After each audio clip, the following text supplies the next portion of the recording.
Periyar Maniamma Institute of Science and Technology, Tanjavur, BArc, ranked number 18 in India by IIR. Hotstar Specials, உப்பு புளி காரம் அட்டகாசமான குடும்ப கலாட்டா வெப் சீரிஸ் மே 30 முதல் Disney Plus Hotstar-இல்.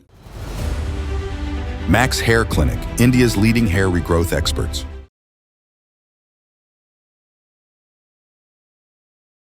ஜூன் 4க்கு பின்பாக நாம் தமிழர் கட்சியை கலைக்க போறேன் அப்படின்னு சொல்லி அண்ணன் சீமான் சொல்றாரு. திடீர்னு இப்படி சொல்றாரு. விஜயகாந்த், அன்புமணி ராமதாஸ், வைகோ இப்படி எல்லாரும் சேர்ந்து 2014 அன்னைக்கு மோடி எதிர்ப்பு இல்லை, மோடி குறித்தான நேர்மறையான செய்தி தான் அன்னைக்கு பகிரப்பட்டுச்சு. அந்த காலகட்டத்தில் அதிகபட்சமாக எவ்வளவு வாக்கு விழுக்காடு பெற்றாங்க அப்படின்னு பார்த்தா 18.5. அன்னைக்கு அவ்வளவு பேர் சேர்ந்து மோடி எதிர்ப்பு இல்லாத காலகட்டத்தில் அன்னைக்கு பெற்ற வாக்கே 18.5. இன்னைக்கு தமிழ்நாட்டில் பாஜக எதிர்ப்பு அதீதமா இருக்கு, உச்சபட்சமா இருக்கு. அதீதமா தமிழ்நாட்டில் பாஜக மீது எதிர்ப்பு இருக்கு. பாஜகவுக்கும் நாம் தமிழருக்கு தான் போட்டி அப்படிங்கிற ஒரு விஷயத்தை தொடர்ந்து பேசிட்டே இருந்தாங்க சமூக வலைதளங்கள்ல. அந்த மாதிரி ஒரு சூழல் இருக்கக்கூடிய சூழ்நிலையில இப்ப சீமான் அவர்களே என்ன சொல்றாரு, தனிச்சு பாஜக எங்களை விட அதிகமா வாக்கு பெறுமா.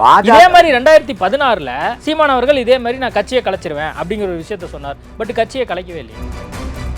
கருத்துருவாக்கம் செஞ்சது பூரா ஊடகம். கருத்துருவாக்கம் பண்றாங்க நீங்க சொல்றீங்களா ஊடகங்கள்? இங்க இருக்கக்கூடிய ஊடகங்கள் அப்படியே இருக்கு. ஜூன் 4 வரைக்கும் பொறுத்து பாருங்க. நாம் தமிழர் கட்சி இந்த தேர்தலுக்கு பிறகு ஒரு மாபெரும் ஆற்றலாக மாறும். எங்களுக்கு முன்னாடி பாஜக ஒண்ணுமே கிடையாது. நீ தனிச்சு நினைக்க திராணி இல்லாம சரத்குமாரை கூப்பிட்டேன், வேற வழி இல்லாம அவரை கூப்பிட்டேன், அவர் கட்சியே ஒன்று கொடுத்து போயிட்டார். தனிச்சு போட்டியிடுறதுக்கு திராணி இல்ல அப்படின்னு சொல்லி பாஜக சொல்றீங்கல்ல. வீம்புக்குன்னு போட்டியிடுவேன் தனியா அப்படின்னா அப்புறம் என்ன பண்ண முடியும்? வார்த்தை தவறு. முதல்ல கூட்டணிக்கு போய் தான் போட்டி போடணும் ஏதாவது சட்டம் இருக்கு. இந்த தேர்தல் பரப்புரை முழுமைக்கும் அப்பட்டமாக விதைச்சது எல்லாமே மத துவேஷம், மத வெறுப்பு. ஆனா எங்கேயுமே அதை கண்டிக்கல. வேற ஒருத்தர் இப்படி பேசியிருந்தாருன்னா அந்த பரப்புரைக்கு தடையை போட்டு மக்கள் கேக்குறாங்கல்ல, காது பட கேக்குறாங்க, காது பட கேட்டு திரும்ப மோடிக்கு ஓட்டு போடுவாங்க.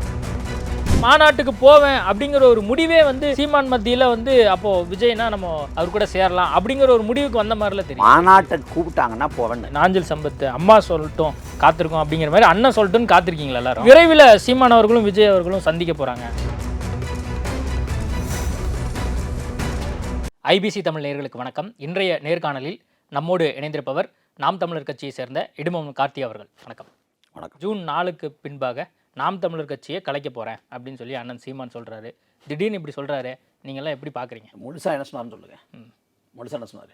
ஒட்டுமொத்தமாக பாஜக விட நாம் தமிழர் கட்சி அதிகமாக வாக்கு பெறும் அப்படிங்கிறது சீமானுடைய நம்பிக்கை, நாம் தமிழர் கட்சியில் இருக்கக்கூடிய உறுப்பினரோட நம்பிக்கையாக இருக்குது. அவர் என்ன சொல்றாருன்னா, தனிச்சு பாஜக எங்களை விட அதிகமாக வாக்கு பெறுமா அப்படிங்கிற சென்ஸில் தான் அவர் சொன்னது. பாஜக வாக்கு பெறுமா அப்படிங்கிற நம்பிக்கையை அமித்ஷா, அண்ணாமலை, இதுக்கு முன்னாடி இருந்த முன்னணி தலைவர் எல்லாருமே நம்பிக்கையாக சொல்கிறாங்க. 20% மேலே நாங்கள் பெற போகிறோம். நம்பிக்கையாக சொல்லலை, ஒரு கருத்துருவாக்கம் செய்கிறாங்க, அவ்வளோதான். இன்றைக்கி 2024 இருக்கும். இன்றைக்கி கூட நம்ம எடுத்துக்க வேண்டாம், 2014 எடுத்துக்கலாம். 2014 தமிழ்நாட்டில் பாஜக தலைமையில் பெரிய கூட்டணி. வைகோ, விஜயகாந்த், அன்புமணி ராமதாஸ், கொங்கு ஈஸ்வரன், ஏசி சண்முகம் அப்படின்னு பெரிய கூட்டணி அமைச்சாங்க. ஆனால் விஜயகாந்த் எதிர்க்கட்சி தலைவர், பெரிய வலிமை வாய்ந்த சக்தி. 2016 பழம் நழுவி பாலி விழும்னு சொல்லிட்டு விஜயகாந்தை கூட்டணி கூப்பிட்டாரு கருணாநிதி. அந்த அளவுக்கு வலிமை வாய்ந்த ஆளாக 2014 விஜயகாந்த் இருந்தார். அந்த விஜயகாந்த், அன்புமணி ராமதாஸ், வைகோ இப்படி எல்லாரும் சேர்ந்து 2014 இருந்தாங்க. அன்னைக்கு மோடி எதிர்ப்பு இல்லை. இன்னும் சொல்ல போனால் மோடி குறித்தான நேர்மறையான செய்தி தான் அன்றைக்கி பகிரப்பட்டுச்சு. அந்த காலகட்டத்தில் அதிகபட்சமாக எவ்வளோ வாக்கு விழுக்காடு பெற்றாங்க அப்படின்னு பார்த்தா 18.5. அன்னைக்கு அவ்வளோ பேர் சேர்ந்து மோடி எதிர்ப்பு இல்லாத காலகட்டத்தில் அன்னைக்கு பெற்ற வாக்கே 18.5. ஆனால் இன்றைக்கி தமிழ்நாட்டில் பாஜக எதிர்ப்பு அதீதமாக இருக்குது, உச்சபட்சமாக இருக்குது. இந்தியாவில் பல மாநிலங்களில் பாரதிய ஜனதா ஆளுது. குஜராத்தில் 8வது முறையாக ஆட்சி பண்ணுறாங்க. குறிப்பாக 4 நூற்றாண்டுகளாக தொடர்ச்சியான ஆட்சி. ஒரு தொடர்ச்சியாக ஆடுறாங்க ஒரு கட்சி அப்படின்னா ஆன்டி இன்கம்பன்சிங் அடிப்படையில் அந்த ஆளுங்கட்சி மீதான அந்த அதிருப்தி இருக்கும். அந்த ஆட்சி நிர்வாகத்தின் மீதான போதாமை கோபமாக வெளிப்படும், வெறுப்புணர்வாக வெளிப்படும். அப்படி கூட குஜராத்தில் இருக்கக்கூடிய எதிர்ப்புணர்வை விட அதீதமாக தமிழ்நாட்டில் பாஜக மீது எதிர்ப்புணர்வு இருக்குது. இல்லை, பாஜக எதிர்ப்பு இந்திய அளவில் இருக்குங்கிறீங்க, தமிழ்நாட்டில் அப்படி இல்லை அப்படிங்கிற சூழல் நிலவரனால தான் இங்கே கிட்டத்தட்ட பாஜக மட்டுமே தாமரை சின்னத்தில் 23 இடங்களில் போட்டியிடுது. இங்கே அது மட்டும் இல்லாமல் அண்ணாமலை, தமிழிசை, பொன் ராதாகிருஷ்ணன் முன்னணி தலைவர்கள் எல்லாருமே இங்க போட்டிடுறாங்க, அதிக வாக்குகள் பெறப்போகுது அப்படிங்கறத அவங்க சொல்றாங்க. பாஜகவை அதிமுக கழட்டி விடுச்சா இல்ல பாஜக தனிச்சு போட்டி போட போறோம்னு கூட்டணி விட்டு வெளில வந்தாங்களா? அதுல 2 பேருடைய பொலிட்டிக்கல் கால்குலேஷன். அதெல்லாம் பாஜகவை அதிமுக கழட்டி விட்டு கடைசி வரைக்கும் முயற்சி பண்ணாங்க, மறுபடியும் சேர முடியாதான்னு முயற்சி பண்ணாங்க.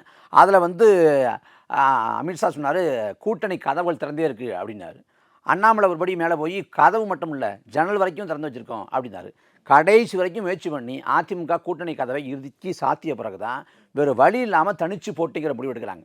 அப்படி தான் இவங்க தனிச்சு போட்டி போடுறாங்க. மற்றபடி அவங்க செல்வாக்கு போட்டிருக்காங்க வளர்ச்சி செய்கிறாங்களா அப்படிலாம் ஒன்றும் கிடையாது. இதுக்கு முன்னாடிலாம் என்னவா பேசப்பட்டுச்சுன்னா நோட்டாக்கும் பாஜகவுக்கும் போட்டியாக இருக்கும் அப்படின்லாம் பேசப்பட்டுச்சு. இந்த முறை வந்து பாஜகவுக்கும் நாம் தமிழருக்கும் தான் போட்டி அப்படிங்கிற ஒரு விஷயத்தை வந்து தொடர்ந்து பேசிட்டே இருந்தாங்க சமூக வலைதளங்கள்ல. அந்த மாதிரி ஒரு சூழல் இருக்கக்கூடிய சூழ்நிலையில இப்ப சீமான் அவர்களே என்ன சொல்றாரு, தனிச்சு பாஜக வந்து எங்களை விட அதிகமா வாக்கு பெறுமா அப்படிங்கறது கேட்கிற. ஒருவேளை பெற்றுச்சுன்னா நான் கட்சியே கலைச்சிடறேன்னு சொல்றாரு. இதே மாதிரி 2016ல சீமான் அவர்கள் இதே மாதிரி நான் கட்சியை கலைச்சிருவேன் அப்படிங்கிற ஒரு விஷயத்த சொன்னார். பட் கட்சியை கலைக்கவே இல்லையே. ஒரு நிமிஷம், 2016ல் வந்து அன்னைக்கு வந்து மக்கள கூட்டணி அப்படின்னு சொன்னோம். மக்கள கூட்டணியை விட நாங்கள் குறைவான வாக்கு போயிட்டுட்டா கட்சியை கலைச்சிட்றோம் அப்படின்னு சொன்னோம். அன்னைக்கு விஜயகாந்த் சேர்வதற்கு முன்பாக சொன்னோம். விஜயகாந்த் சேர்ந்தார். ஆனால் அதுக்கும் பிறகு கூட அதில் இருக்கக்கூடிய ஒவ்வொரு கட்சியும் தனித்து பார்த்தா நாம் தமிழர் கட்சி பெற்ற வாக்கை விட குறைவாக தான் பெற்றிருந்தாங்க. அந்த சவாலில் வந்து நாம் தமிழர் கட்சி வெற்றி பெற்றுச்சுன்னு தந்தி தொலைக்காட்சியாக பே போட்டாங்க. அது முடிஞ்சு போச்சு.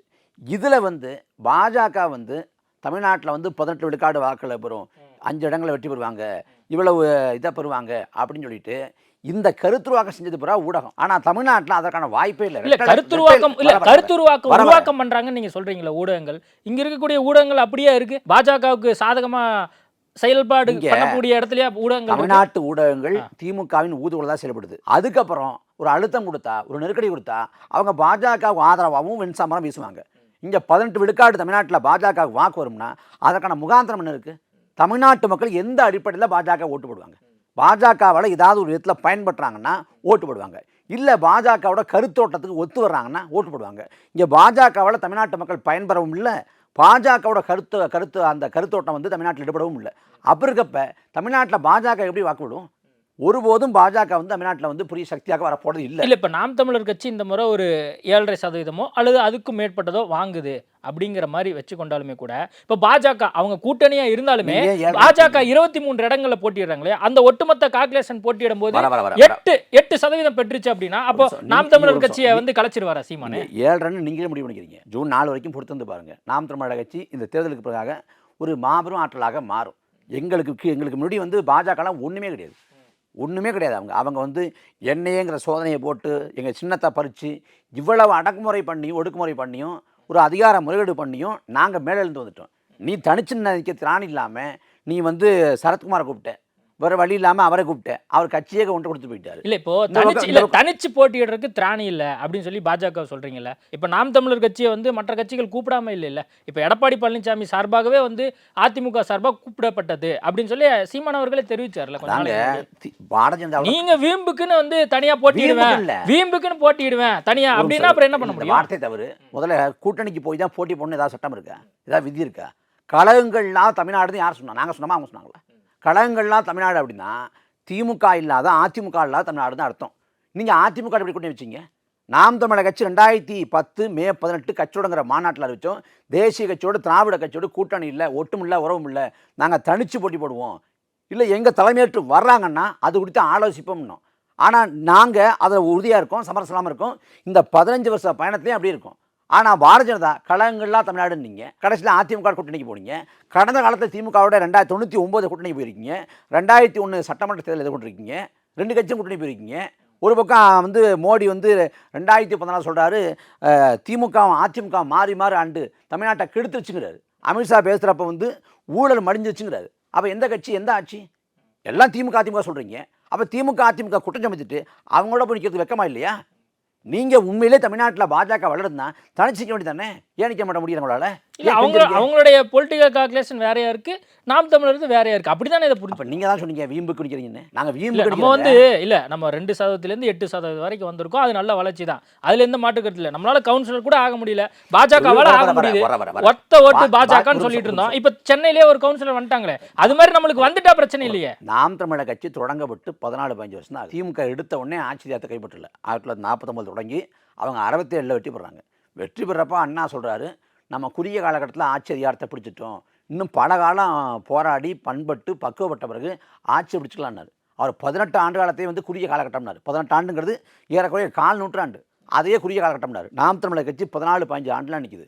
வரும் காலமே நாம் தமிழர் கட்சியின் காலம் தான். நாங்கள் தொடங்குற தொடக்கம் வந்து வரும் காலத்தில் தொடங்கும். இந்த ஜூன் 4க்கு பிறகு எங்களுக்கான தொடக்கமாக இருக்கும், எங்களுக்கான ஆட்டமாக இருக்கும்.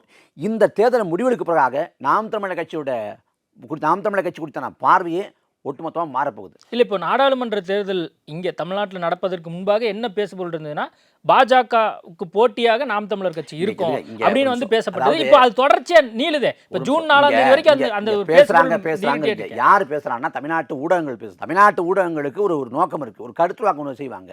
யாரை எப்படி காமிக்கணும், யாரை எங்கே மடைமாட்டம் பண்ணணும், யாரை மழுங்கடிக்கணும், யாரை இட்டடி பண்ணணும் அப்படின்னு தெளிவாக பண்ணுவாங்க.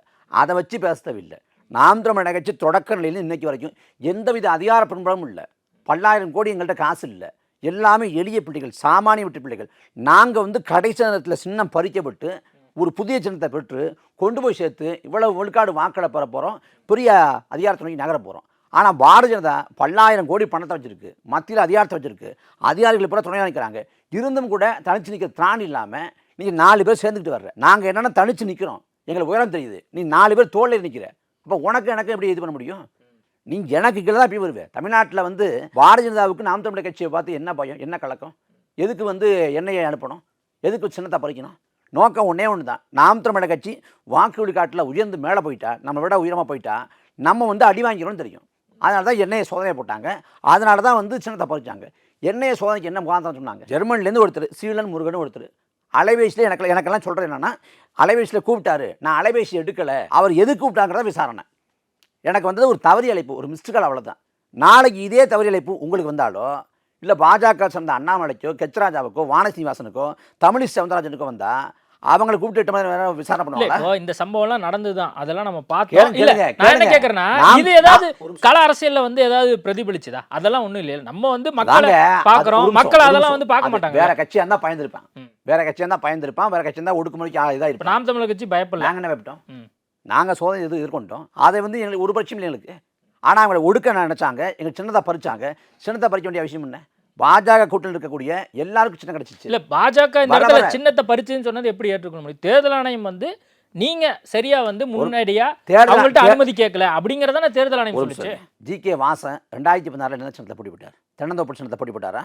அதுக்கும் பிறகு ரெட்டலையை போட்டி போட்டாரா? டிடி தினகரன் அவர் வந்து 2023 ஈரோடு கிழக்கு கிடைத்ததிலும் போது அந்த குக்கர் சின்னம் கிடைக்கலன்னு சொல்லிட்டு தான் அவர் போட்டி போடாமல் பின்வாங்கிட்டார். இவங்களுக்கெல்லாம் சின்னம் கிடைக்கல, சின்னம் கிடைக்க மாட்டேங்குது. அப்படி கடந்த காலத்தை கிடைக்காமல் இருந்த ஜி.கே. வாசனுக்கு சைக்கிள் சின்னம் கொடுக்கப்படுது. இந்த முறை வந்து டிடிவிக்கு வந்து குக்கர் சின்னம் கிடைக்குது.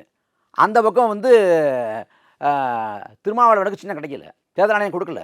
அப்புறம் இங்கே இருக்கக்கூடிய தேர்தல் அதிகாரிகிட்ட யாருமே சின்னத்தை எடுக்காதனால கேட்டு பெறாங்க. அந்த பக்கம் மதிமுகவுக்கு அவங்களுக்கு சின்னம் கிடைக்கல. பாஜக கூட்டணியில் இருக்கக்கூடிய சின்ன கட்சிகளுக்கு சின்னம் கிடைக்குது, கூட்டணி இல்லாத கட்சிகளுக்கு சின்னம் மறுக்கப்படுது. இப்போ விடுதலை சிறுத்தைக்கு கிடைச்சது, மற்ற கட்சி கிடைச்சது. எப்படி கிடைச்சிச்சு? விடுதலை சிறுத்தைகளுக்கு வந்து அங்கே போட்டி போகிற 2 இடத்துலையும் வேற யாரும் அந்த சின்னத்தை கேட்கல. அதான் உங்களுக்கு ஆல்ரெடி இன்னொருத்தர் கேட்டிருந்தாரு, அதனால தேர்தல் ஆணையம் கொடுத்துருச்சு. இப்போ ஒருவேளை பாமக வச்சுக்கோமே, பாமக வந்து அங்கீகரிக்கப்பட்ட கட்சி இல்லை, அங்கீகாரத்தை இழந்துட்டாங்க. பாமக முன்பாக யாராவது ஒருத்தவங்க விண்ணப்பிச்சிருந்தா மாம்பழ சின்னத்தை எடுத்து கொடுத்துருவாங்களா? யதார்த்தம் இருக்கா? தேர்தல் ஆணையம் பாஜகவோட கைகுலியாக செயல்படுதுங்க. 2018 கர்நாடக சட்டமன்றத்தில் தேர்தல் மே 14 நினைக்கிறேன். தேர்தல் தேதியை வந்து யார் அறிவிச்சான்னா தேர்தலை அறிவிக்கலை, அமித் மால்வியான்னு பாஜகவோட செய்தி தொடர்பாளர் அவர் ட்வீட் போடுறாரு, இந்த தேதியில் தேர்தல் நடக்க போகுது அப்படின்னு. இல்ல இப்ப நீங்க பேசுறதெல்லாம் பார்த்தா இந்தியா கூட்டணியில அங்க இருக்கக்கூடிய கட்சி தலைவர்லாம் பேசுறாங்க, தேர்தல் ஆணையம் வந்து சரிவர தேர்தல் நடத்தல. இந்தியா கூட்டணியில இருக்கக்கூடியவங்க கட்சி தலைவர்கள் என்ன பேசுறாங்களோ அதை தான் நீங்க பேசுறீங்க. நான் என்ன கேட்கறேன், நாம் தமிழர் கட்சிக்கான அப்படி இல்லைங்க. அதாவது செல்வாக்கு எப்படி இருக்கு?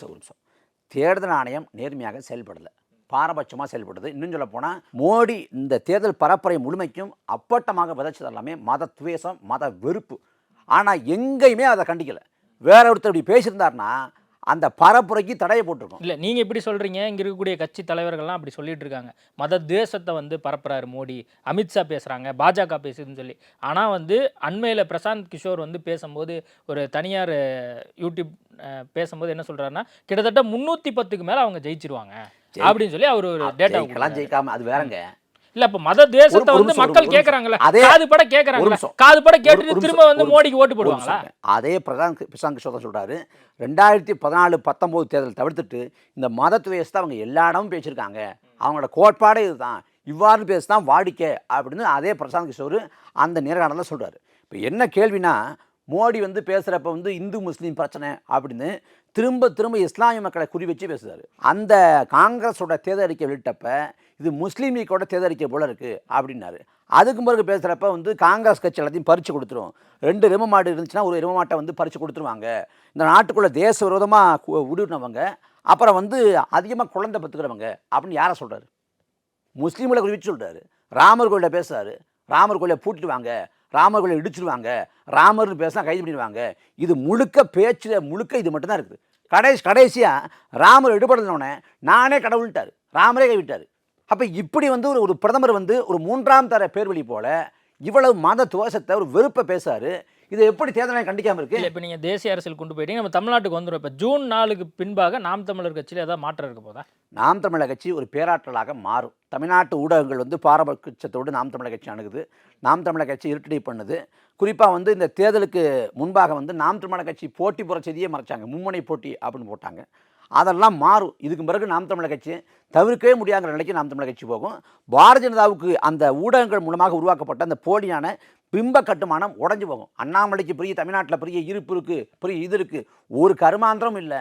அண்ணாமலை ஜூன் 4 அன்னைக்கு மண்ணை கவ போகிறது உரிய தெரியும்.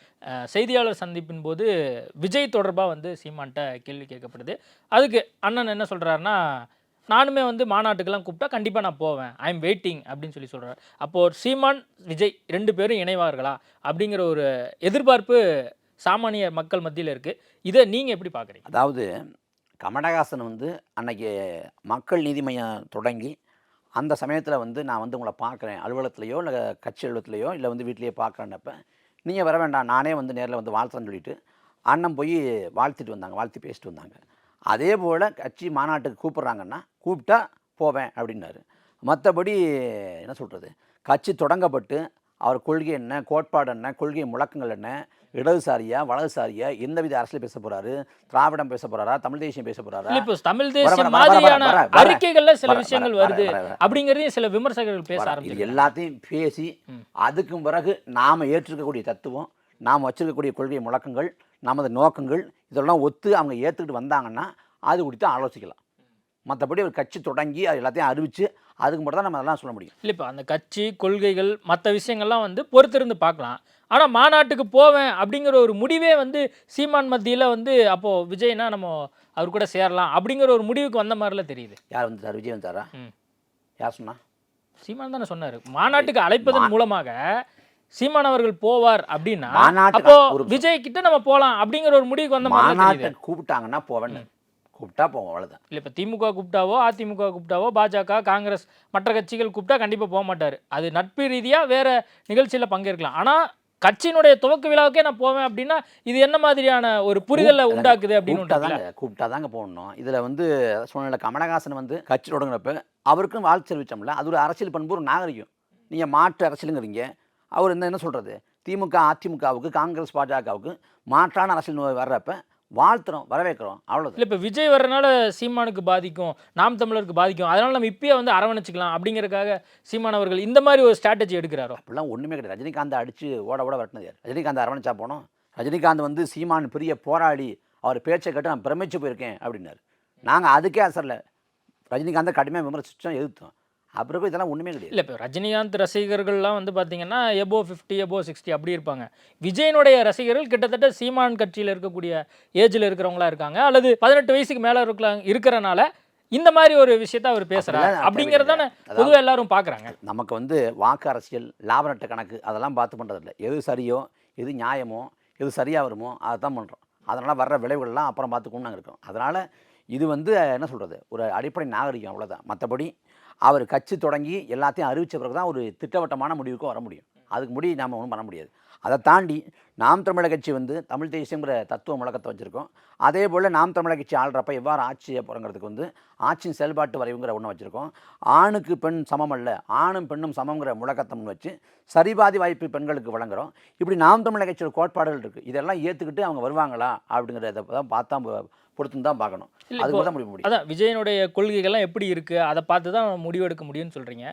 ஒருவேளை விஜய் அவர்களே அழைத்தால் உள்ள கட்சி நிர்வாகிகள்லாம் என்ன பேசுகிறாங்க இது தொடர்பாக? உங்களுக்குள்ள சில பேச்சுக்கெல்லாம் நடக்கும். அப்படிலாம் ஒன்றும் இல்லை. எங்களுக்கு அண்ணன் என்ன சொல்கிறாரோ அதுதான். நாங்கள் எந்த கொள்கை கோட்பாட்டில் எந்த சமரசம் பண்ணப்படுதில்ல. எங்கள் பாதை இப்போ நீங்கள் இளைஞர் பாசறையில் முக்கிய பொறுப்பில் இருக்கீங்க, தமிழ்நாடு ஃபுல்லாக ட்ராவல் பண்ணுறீங்க, சில கருத்து உருவாக்கப்படுது இல்லையா, ஊடகங்கள் மூலியமாவோ அல்லது பத்திரிகையாளர்கள் மூலியமாக உருவாகுது இல்லை, என்ன பேசுகிறாங்க அப்போ? யார் உங்க கட்சிக்குள்ள என்ன பேசுறாங்க? அதெல்லாம் ஒண்ணும் இல்லைங்க. எங்களுக்கு எந்த சலசலப்போ எந்த என்ன இல்ல சொல்றது நான் சலப்புக்காக கேட்கல. எதுவுமே இல்ல இல்லை. அண்ணனும் விஜயும் இணைஞ்சா நல்லா இருக்குமா நல்லா இருக்காதா, அது என்ன பேசுறாங்க அந்த மாதிரி? எங்களுக்கு அண்ணன் சொல்றதான் பிளாட்டோங்கிற அறிஞன் சொல்றான், நாட்டை தத்துவ ஞானிகளை தலைமையேற்று ஆளுங்கிறான். அண்ணன் ஒரு படி மேலே போய் தத்துவ ஞானிகள் இல்லை தத்துவங்களே ஆளணும் அப்படிங்கிறோம். அப்புறம் நாங்கள் ஒரு தத்துவத்தை வச்சுருக்கோம், அந்த தத்துவத்தை ஏற்று வர்றாரா அது குறித்து ஆலோசிப்போம். அது வரட்டும் பார்ப்போம். இல்லை கொஞ்ச நாளைக்கு முன்னாடி நாஞ்சில் சம்பத் அம்மா சொல்லட்டும் காத்திருக்கோம் அப்படிங்கிற மாதிரி அண்ணன் சொல்லட்டும்னு காத்திருக்கீங்களா எல்லாரும்? நாங்கள் ஏதாவதுங்க அவர் கொள்கை நிலைப்பாட்டை அறிவிக்கிடுங்க. அவர் எதுவுமே சொல்லுங்க, ஒரு அறிக்கை கொடுத்துருக்காரு. அறிக்கையில் வந்து நம்மளால் புரிஞ்சுக்க முடியுது. அதாவது இது திமுக சொல்கிறாரு பாஜக சொல்கிறாருன்னு புரிஞ்சுக்க முடியுது. மற்றபடி திட்டவட்டமாக இன்னும் ஒரு நிலைக்கு அது வரலை. தமிழக வெற்றி கழகம் பதிவுக்கான வேலை போயிட்டுருக்கு. அதே போல் வந்து ஒரு பக்கம் பதிவு அந்த வேலை போயிட்டுருக்குன்னா இன்னொரு பக்கம் கட்சியில் உறுப்பினர் சேர்க்கை நடத்துகிறாங்க.